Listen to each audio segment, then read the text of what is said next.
Nothing like starting off with a chuckle. He's long distance. I can't do that. That's right. Everybody. So And my thoughts had been on Tom. So Tom's so happy to have some backup, some male backup here. Yes. Thank you, David, for always being faithful. So March the 28th of 2018 in our one-year Bible study. I think this is day 87, if I remember right, on my phone this morning. Good morning, Rhonda. I'm so glad to have you on with us. Maybe I'll answer your question. I saw it come through, but I didn't have a chance to answer it before I came in this morning. So, boy, I just so appreciate those that come on live. It just never ceases to amaze me, folks. It'll 8 o'clock in the morning, log into their Facebook to watch. And we've got lots of them that log in on the YouTube channel as well. So don't forget to subscribe so you'll be notified on both of those channels. In today's reading, I just love that God he's just continuing to work on the inside of me, and I appreciate you guys letting me share it with you. Deuteronomy chapters 9 and 10. This is the day before they're going to cross over. And I found it interesting because we've talked all week about how it's the final days, and I've got to move that. I can't see your pretty face. Thank you. All right. We've talked all week about how it's the last days and how important it is in your last moments, what you want to say to your loved ones. And I know Moses was no exception. He loved these people.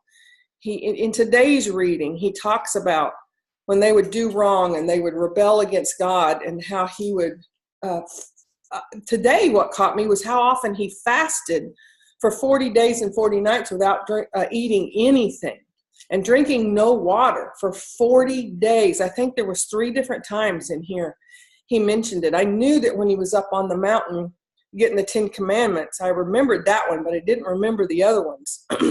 But that's what he did to keep God from killing the people in their rebellion. That's how much he loved them. So when the time is short, these words he's speaking to them are extremely important. And I found it interesting that in the first part of the reading today, he reminded them of their rebellion. He reminded them of the times that they created the golden calf and created an idol, and how God forgave them, and how he prayed for them. And then it goes on. Then he's, once again encouraging them, and all the way through Deuteronomy, he's going to encourage them that if you will obey God, this is what'll happen. There was a couple of them. If I should have marked them this morning, I didn't.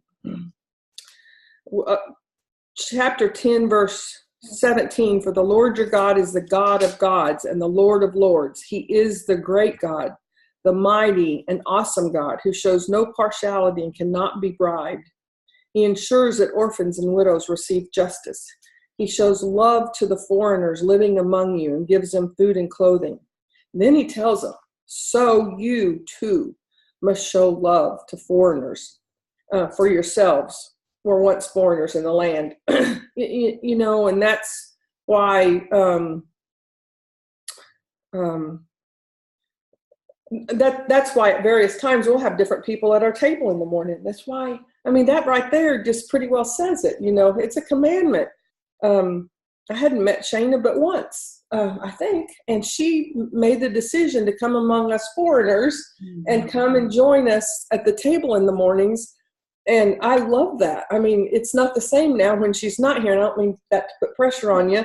I hope you no longer feel like a foreigner. I hope you feel like you're part of us. And that's what we do. We shouldn't ever meet a stranger. We're to love on them. That's the commandment right there. You too should show love. You too must show. It's not even should. It's must show love to foreigners. For you yourselves were once foreigners. You must fear the Lord your God and worship him and cling to him. And I got a question this morning that came in about why does it say we must fear the Lord your God? And the easiest way I know to answer that is because he is God. See, God's ways, the Bible tells us that God's ways are higher than our ways. His thoughts are higher than our thoughts. He created everything that we see. I mean, I oftentimes use the example of picking up a leaf and looking really, really close and watch and see all the veins that makes up that leaf and the intricate detail of that leaf, and understand that there is a creator that created that. And then look at the tree. You know, I see them, they're budding out, you know, right now in our backyard. And I look out there and I see it, and the majesty of that tree that has this little bitty leaf, that something unseen from the ground, the roots, gathers this water, brings it up the trunk of that tree, into the branches, into that leaf, that then with the visible eye you can see the veins. That's how awesome our God is. And when there is something so magnificent, so beyond our comprehension, I mean, think about the brain. You know, here in today's modern medicine, they certainly know more about the brain today than they did 50 years ago. But they still don't know anything about the brain to speak of. I mean, it is such a complex organ in our body that they can't predict it.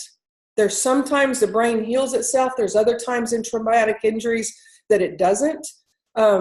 But how it creates the movement and the functions in our body so that we can live is beyond our wildest comprehension. We can't comprehend it all. See, that's all science is. Science is the pursuit to figure out what God's done.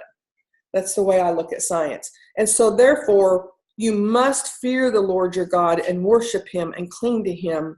How can you not fear him when you can't really, really, really, really understand him? You know, we have the mind of Christ, the Bible says, and Jesus bridged the gap so that we get to be one with him. But there's a reverential fear. It's not the fear of the Old Testament that they had. I mean, they wouldn't, you know, he called them to him in the cloud and wanted to speak with the Israelites face to face. And they told Moses, oh, no, he'll kill us if we do. See, that's one kind of fear. That's one kind of fear. But because of Jesus now, we don't have to have that kind of fear at all. It's not that kind of a fear. But you know what? I love my mom.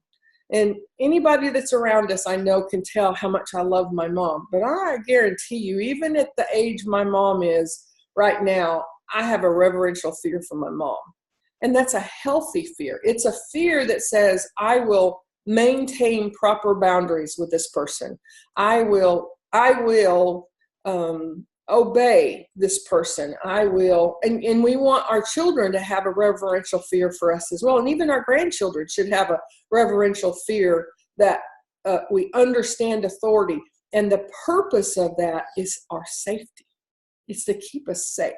So even our fear of God is a function of keeping us safe. So, and that's just surface. I mean, that's just surface things. I could go on and on and on about it. But if we love him, we'll have a healthy fear for him. And it's a normal, healthy fear. But unfortunately, what happens to us in our lives is we have somebody in our life, whether it's a father figure, oftentimes humans on earth have an unhealthy view of who God is, even an unhealthy fear of God because of the way another human being has treated us. If we've had a really, really stern, crack the whip type father, then that's how we view God. If you've had a really stern, crack the whip mother, that's how you'll view God. So anyway, I hope that helped just a little bit. Your oaths must be in his name alone. He alone is your God, the only one who is worthy of your praise, the one who has done these mighty miracles that you've seen with your own eyes. When your ancestors went down into Egypt, there were only 70 of them. But now the Lord your God has made you as numerous as the stars. I mean, he reminds them again of all of the, first of all, he reminds them of who God is. I mean, if there was one thing that Moses had for the people of Israel, he wanted them to know who God was. And you know what? On my deathbed, I can assure you, I'm going to want my kids and my grandkids to know who God is. And I can only hope and pray that somewhere between now and then that they've seen a little bit of him in me. So, and then Luke, I wanted to get to Luke. Yesterday, Brooke told me I was long-winded, so I'm trying to hurry up today. So let's see. One day Jesus told the story in the form of a parable, and I want to read this because there's so many different ways we can see this, and that's what's so amazing about the dynamics of the word is you read it, and wherever you are in your life, it'll speak to you right where you are. But I'll speak to the way that it has spoken to me, because it's not the first time we've read the parable this year, because we're in Luke. A farmer went out to plant his seed. As he scattered it across the field, some seed fell on a footpath where it was stepped on, and the birds ate it. Other seed fell among rocks. It began to grow, but the plant soon wilted and died for lack of moisture. Other seed fell among thorns that grew up with it and choked out the tender plants. Still other seed fell on fertile soil. This seed grew and produced a crop that was 100 times as much as has been planted. There is so much rolled up into these. But if today we look at it, that the ground in which the seeds fell on is our heart, what I would ask you is, how tender is your heart for the seed being planted? Is it tilled up, and is it prepared for the seeds being planted in it? As we're reading this word, seeds are being planted in their heart. But I can see a time in my life, in my early 20s, late teens, early 20s, when as he scattered it across his field, some seed fell on a footpath where it was stepped on, the birds ate it. I can see that. I mean, I was already saved. And yet I had a period of time in my life when I didn't even want the seed to be scattered, quite frankly. Don't tell me that you don't like what I'm doing. Don't tell me what I'm doing. I was in such rebellion.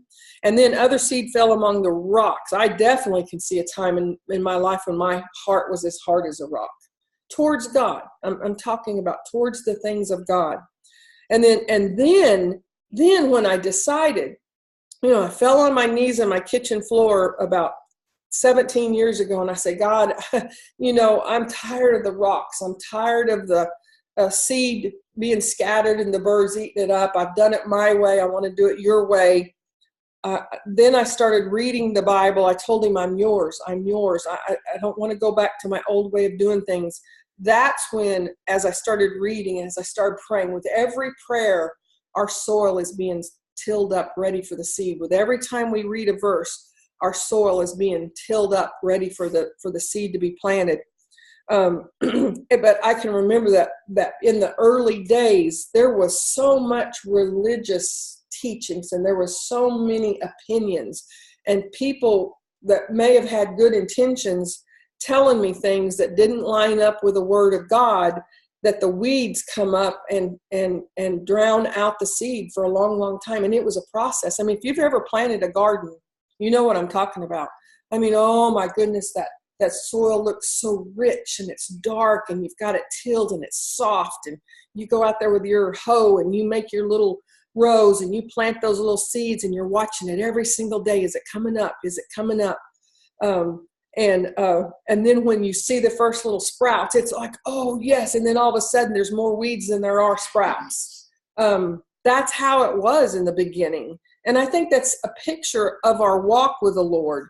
But it's our responsibility to allow God's word, his spoken word, which they call the Rhema word, and his written word, to do the work in our hearts, so that there will be a seed planted. And then it takes time. Everybody wants everything fixed right now, and I'm the worst of that. Okay, by golly, right now I want my breakthrough. Right now I want to be delivered from that. Right now I want to see results. But it's seed, time, and harvest. And then I'll just end with this before I go to the Proverbs. I also want you to get this. This seed grew and produced a crop that was 100 times as much as had been planted. Now, today I focused on us being the soil for the seed to be planted. But I declare that every seed planted in my heart is going to produce 100-fold. I claim that promise as mine. But I'm also claiming that promise that everything that Tom and I give will produce 100-fold. Also, I didn't talk about that, but I wanted to bring it up because there's many of you that know exactly what I'm talking about. That's a promise from our Father. It's a promise that when we submit to Him, that the result will be 100 times better than anything we could do on our own. And when we give, it's a promise, because when we give, we're planting seeds. We're planting seeds. When we give a word, we're planting seeds. When we give something physically, we're planting seeds. When we give monetarily, we're planting seeds. And the promise is 100-fold return. And then I want to finish, well, let's just go to verse 18, Luke 8:18. So pay attention to how you hear. To those who listen to my teaching, more understanding will be given, 100-fold return. More, you don't understand the Bible? Keep reading. You don't understand the Word of God? Keep listening to your preacher. Keep listening. To those who listen to my teaching, more understanding will be given. But for those who are not listening, even what they think they understand will be taken away from them. Then Jesus' mother, if you don't have a soft heart towards the Lord, you ask Him to soften it. It's not my responsibility. It's my responsibility to submit and allow Him to do the work. I can't soften my heart. I have to submit my will to His and say, thy will be done in my life, Lord. Then Jesus' mother and brothers came to see Him. Now, I just want to ask the question, how much do you think Jesus loved His mother and brothers? I talked today about how much I love my mother, and anybody that knows me knows I'm a daddy's girl. How much did Jesus love His mother and brothers? I don't think we can even imagine. I think it's because, first of all, it's a pure love. See, I've got history with my mom and my dad. I have a history of whatever you want to call it. We all do, because there's not a perfect parent on the face of the earth. But Jesus was God in the flesh, and He had pure love for His mother and His brother. So when we read this, please understand, He is making a declaration for how much He loves His mother and His brothers. They came to see Him, but they couldn't get to Him because of the crowd. And someone told Jesus, your mother and your brothers are standing outside and they want to see you. And then Jesus replied, my mother and my brothers are all those who hear God's word and obey it. See, that's not a rejection of His mom and brothers. That's a declaration of how much He loves them. And then He turned and He said, and that's how much I love all of you. That's powerful. Proverbs 12:2-3. The Lord approves of those who are good, but He condemns those who plan wickedness. The Lord approves of those who are good, but He condemns those who plan wickedness. Wickedness never brings stability, but the godly have deep roots. Boy, does that not match today's reading. Wickedness never produces good, never brings stability. So when we make the decision that we're going to sit around and talk while we're on the clock, we're going to pick up our cell phone 15,000 times while we're on the clock and somebody's paying us. When we make the decision that we pick up that pen and say, oh, they've got more than enough. I'm going to take this tape home because they'll never miss it. I'm going to tell a little white lie to the school teacher because I don't really want to tell them the truth, what's going on with my child. I'm going to sit around and I'm going to gossip about so-and-so and so-and-so. And the list goes on and on. When we make those decisions that are not godly decisions, then the Lord approves of those who are good, but He condemns those who plan wickedness. Wickedness never brings stability. And then we wonder why we don't have any stability in our life. I mean, it's the little things and again, every time we do something little, we're sowing seeds. And it's 100-fold return. So if I walk into the grocery store and I eat 6 grapes that I haven't paid for and I'm not going to pay for, I just planted destruction in my life. It's whatever examples, that that you can think of. And, oh, Lord, I keep praying, if it's in me, get it out of me. Get it out. Reveal it to me, Lord. When I exaggerate, and when I don't get the facts straight, and when I don't take the time I need to take the time for, when I on purpose willingly know that I'm acting contrary to God's nature that's in me, then that's what keeps me from being stable. So anyway, how'd I do? Better? I love you guys. Thanks for joining us.